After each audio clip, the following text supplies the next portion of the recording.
नमस्कार, मैं हूं हेमेंद्र शर्मा और आप देख रहे हैं MP round up. Madhya Pradesh में आए दिनों ईओडब्ल्यू और लोकायुक्त की रेड्स की खबरें आती ही रहती हैं और इन रेड्स में आय से अधिक करोड़ों रुपए की संपत्ति के खुलासे भी होते ही रहते हैं। अभी हाल ही में सतना में पोल्यूशन कंट्रोल बोर्ड के जूनियर साइंटिस्ट के यहाँ ईओडब्ल्यू की रेड हुई तो पता चला वो 7.5 करोड़ की अधिक संपत्ति के मालिक हैं। इसी तरह रीवा में पीडब्ल्यूडी के एक टाइम कीपर के यहाँ रेड पड़ी तो पता चला वो करोड़ों की संपत्ति के मालिक हैं। ग्वालियर में तो एक प्राइमरी स्कूल टीचर 20 से अधिक प्राइवेट कॉलेजेस के मालिक निकले। ये जितने भी केसेस मैंने अभी गिनवाए हैं ये सभी ग्रेड 2 और ग्रेड 3 एम्प्लॉइज के केसेस हैं और ऐसा शायद इसलिए क्योंकि बड़े अधिकारियों के खिलाफ इस तरह की कार्रवाई मध्य प्रदेश में कम ही देखने को मिलती है। तो सवाल यह है कि क्या मध्य प्रदेश में सिर्फ ग्रेड 2 और ग्रेड 3 के एम्प्लॉइज ही भ्रष्टाचार में लिप्त हैं, या सवाल यह भी है कि जो उच्च अधिकारी है, हाई रैंकिंग ऑफिशियल्स हैं, उनके खिलाफ इन्वेस्टिगेटिंग एजेंसीज की हिम्मत ही नहीं होती कार्रवाई करने की। और ऊपर से मध्य प्रदेश सरकार ने अब एक आदेश निकाला है जिससे प्रतीत होता है कि मध्य प्रदेश में उच्च पदस्थ अधिकारियों के खिलाफ कार्रवाई करना अब और भी मुश्किल हो जाएगा। इस आदेश के हिसाब से मध्य प्रदेश में पोस्टेड आईएएस, आईपीएस और आईएफएस ऑफिसर्स के खिलाफ भ्रष्टाचार में कोई भी कार्रवाई शुरू करने से पहले मुख्यमंत्री से उसकी परमिशन लेनी होगी। तो सवाल यह है कि इस ऑर्डर का मध्य प्रदेश में इन्वेस्टिगेटिंग एजेंसीज के मोराल पर क्या असर पड़ेगा? क्या इससे भ्रष्टाचार को और बढ़ावा मिलेगा और क्या इन आईएएस, आईपीएस और आईएफएस ऑफिसर्स के खिलाफ कार्रवाई करना और भी मुश्किल हो जाएगा? इन सभी सवालों पर चर्चा करने के लिए आज हमारे साथ मौजूद होंगे मध्य प्रदेश लोकायुक्त के पूर्व डीजी अरुण गुर्टू। लेकिन उससे पहले एक नजर प्रदेश की बाकी अहम खबरों पर। सिवनी में 2 आदिवासियों की हत्या के विरोध में सोमवार को बंद रखा गया। इस बंद के लिए कई आदिवासी संगठनों ने कॉल दी थी और शहर के अधिकांश हिस्सों में इसका बड़ा असर देखने को मिला। हजारों की संख्या में प्रदर्शनकारियों ने शहर में जुलूस निकाला जिसमें हत्यारों को फांसी दो के नारे लगाए गए। मध्य प्रदेश सरकार यूं तो प्रदेश व्यापी बिजली संकट से लगातार इनकार कर रही है, लेकिन रविवार को उज्जैन में एक शादी के दौरान बिजली गुल होने की वजह से 2 बहनों के दूल्हे ही बदल गए। लाइट वापस आने पर पता चला कि अंधेरे में बहनों ने एक दूसरे के दूल्हे के साथ फेरे ले लिए हैं। खैर, पता चलने पर समस्या का निवारण किया गया और सही दूल्हे के साथ एक बार फिर से फेरे लिए गए। छतरपुर में करीब 10 महीने पहले एक व्यापारी के 6 लाख से अधिक रुपए लेकर खुद को मृत साबित करने वाले एक व्यक्ति को सोमवार को पुलिस ने गिरफ्तार कर लिया। पुलिस के मुताबिक सुनील नामदेव नाम के इस व्यक्ति की पहले गुमशुदगी की रिपोर्ट लिखाई गई थी और बाद में एक अज्ञात शव की इसके घर वालों ने सुनील के रूप में पहचान की थी। हालांकि शव को परिवार वालों को सौंप दिया गया था, लेकिन पुलिस ने एहतियात के तौर पर डीएनए टेस्ट करवाया था जो परिवार वालों के साथ मैच नहीं किया था।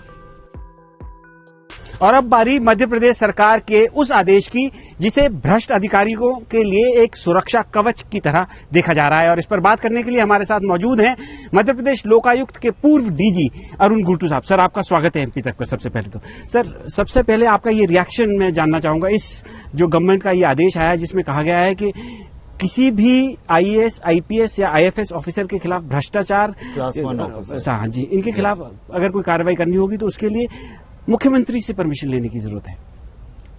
देखिए, डेमोक्रेसी में हम लोग काम कर रहे हैं और आदर्श तो यही होना चाहिए कि ऐसा कोई प्रोटेक्शन गवर्नमेंट सर्वेंट को किसी भी स्टेज के ऊपर न दिया जाए। अगर वो ईमानदारी से कर रहा है तो उसे प्रोटेक्शन की जरूरत भी नहीं है। हाँ, ये जरूर होता है कि कभी कभी शिकायत हो जाती है, तो वो भी देखिए, मैं मानता हूं कि जिसको कहते हैं रिस्क ऑफ ऑफिस, यानी कि जब आप ज्वाइन करते हैं तो अकाउंटेबिलिटी होती है।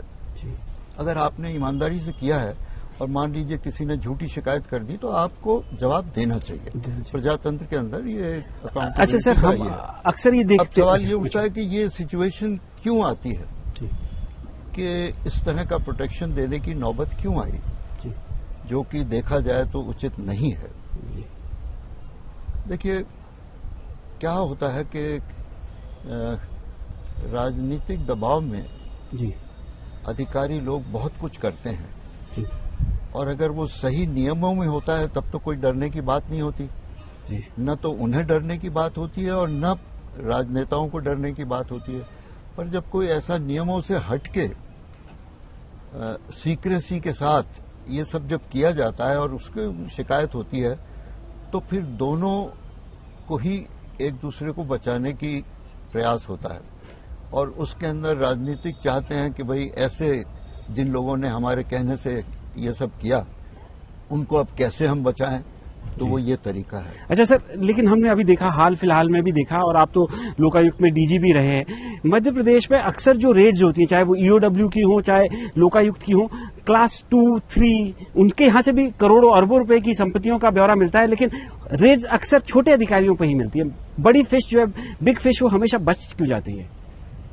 देखिए, एक तो ये है कि अकाउंटेबिलिटी हमारे सीनियर ऑफिसर्स के लेवल के ऊपर बहुत कम है जी। और आमतौर के ऊपर जिम्मेदारी जो है, कोई गलत चीज होती है जी। तो उसी के छोटे कर्मचारी को दे दी जाती है। दूसरा ये है कि पॉलिसी डिसीजंस जो हैं जी सर, वो हायर लेवल के ऊपर लिए जाते हैं। जी। तो अगर बचाव की किसी को जरूरत होती है, किसी ने ईमानदारी से अपना लिया पर वो गलत हो गया निर्णय, तो बचाव की जरूरत फिर वो क्लास 1 को इनको ज्यादा होती है जी। और नीचे वाले अधिकारियों को कम होती है। पर अगर मध्य प्रदेश की स्थिति देखें आप जी, तो लोकायुक्त एक बहुत पावरफुल संगठन है जी। बहुत पावरफुल है, आप सोच नहीं सकते। उनके पास एक छोटा सा अमला है 200-250 का जी। और वास्तव में ये इसलिए नहीं बनाया गया था लोकायुक्त कि ये क्लास 3 और क्लास 4 के ऊपर ट्रैप करे और ये करे। ये लोकायुक्त संगठन इसीलिए बनाया गया था, यहां पर एक चीफ जस्टिस रैंक का जो है या सुप्रीम कोर्ट के जज का वो लोकायुक्त हुआ करता था कि सीनियर ऑफिसर्स उनको पकड़ा जाए। वो पकड़ में कैसे आएंगे? वो रेड करने में तो कम आएंगे, पर फाइलों के ऊपर जब एग्जामिनेशन होगा, जहां हेराफेरी होती है और गलत कार्रवाई होती है, उससे पकड़े जाएंगे जी। इसी तरह से ईओडब्ल्यू का देखिए, जो बड़े बड़े फ्रॉड होते हैं जो स्टेट गवर्नमेंट को नुकसान पहुंचाते हैं, ये उनके लिए बनाई गई थी संस्था। वो संस्था भी रेड करके पटवारी और सब इंस्पेक्टर और इनको पकड़ रही है। Right sir.